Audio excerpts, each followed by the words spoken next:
Hello， 大家好，歡迎嚟到 Wake and Watch。近年好多影視作品都有一個共同母題，角色本身喺制度入面，但當制度處理唔到明顯嘅不公，佢就戴上面具喺暗處行動。例如1999年嘅香港電影《夜叉》，同埋2015年嘅韓劇《蒙面檢察官》，角色戴咗面具唔係為咗威風，而係因為掙扎。當公義無法喺光明入面完成，人就走去暗處。但問題其實唔止制度，更深一層係人點解需要面具呢？其實馬太福音第6章，耶穌已經正面處理面具呢件事。佢講咗3樣屬靈操練：施捨、禱告、禁食。耶穌冇否定呢啲行為，佢處理嘅係你係向邊個而做。成章經文都有一個對比，向人定係向父。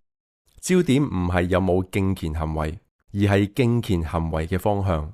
黎永明博士指出，主禱文嘅結構係3願3求。3個願：願你的名被尊為聖，願你的國降臨，願你的旨意成就。全部都係以神為中心，然後先講到人，日用飲食、赦罪、脫離試探。呢個次序唔係隨便排嘅，佢已經講明禱告嘅重心唔係我哋，而係神。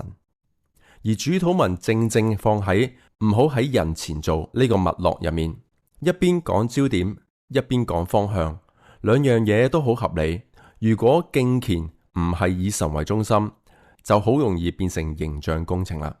黎博士嘅文采好好，主禱文其實好似一面鏡，當我哋叫神為父，我哋係宣告身份，願你的名被尊為聖，其實暴露緊我哋內心嘅優先次序。主禱文唔係俾我哋用嚟睇人，而係俾我哋照住自己。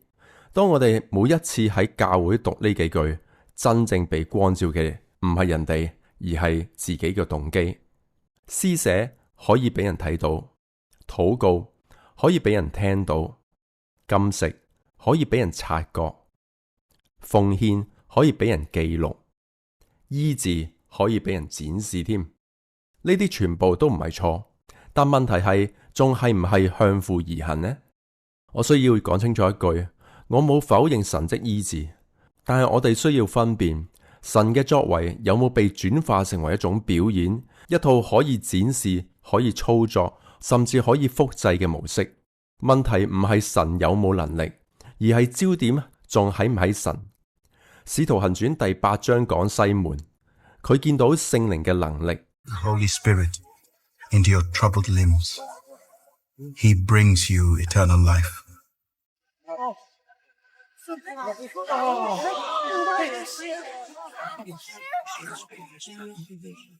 We enter God's kingdom by repentance and faith, by accepting Him in our lives.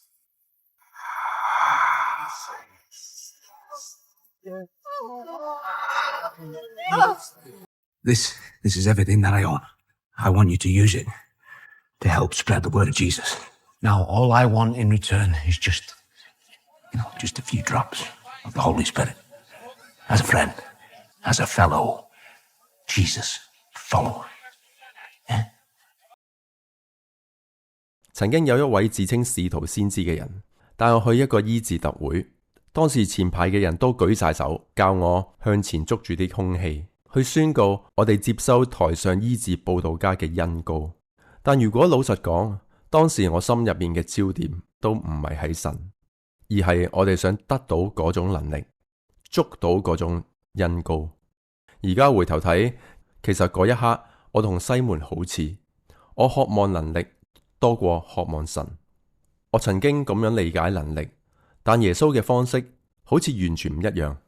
福音書記載，耶穌確實醫治病人，佢觸摸麻風病人，佢使瞎子能看見，佢叫癱子起身，能力從來都唔缺。但奇怪係，主耶穌好多時吩咐人唔好張揚，有時群眾聚集，佢反而退到曠野祈禱。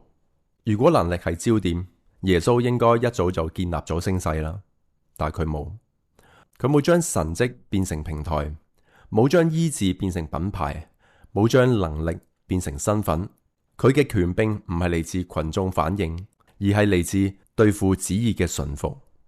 講到尾，其實唔係我自己咁樣理解。已故嘅 John MacArthur 牧師喺佢1979年關於馬太福音第6章嘅講道時候講過 ：Hypocrisy is performing righteous acts to be seen by men rather than to honor God。假冒為善或者叫偽君子，唔一定係做壞事，而係做對嘅事，但目的錯咗。喺同一章經文，黎永明博士提醒我哋，主禱文嘅3願3求，其實重複咗我哋嘅優先次序：先神後己。一個講動機，一個講次序，兩個都指向同一樣嘢。焦點究竟喺邊呢？第6章邀請我哋回到父神面前。當冇人睇到，父睇到；當冇人稱讚，父知道。我只係想問，當冇人睇我哋仲會唔會一樣向神而行呢？多謝收看 Wake and Watch，我哋下集見，拜拜。